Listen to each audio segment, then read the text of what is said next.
গলাকে মজবুত তৈরি করবে। আর এইগুলো যত করবেন, সেমি ক্লাসিক্যাল ধরনের গান কিন্তু তত ভালোভাবে গাইতে পারবেন।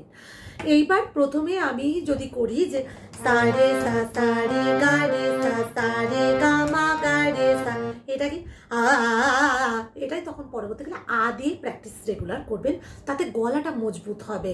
কারণ আমরা যখন গাইছি আমার নয়নে নয়নে রেখে কে, এই সেমি ক্লাসিক্যাল গানগুলো কিন্তু তখন এই ভাঁজগুলো বা গলার কাজগুলো দিতে সাহায্য করে এই রেওয়াজটি।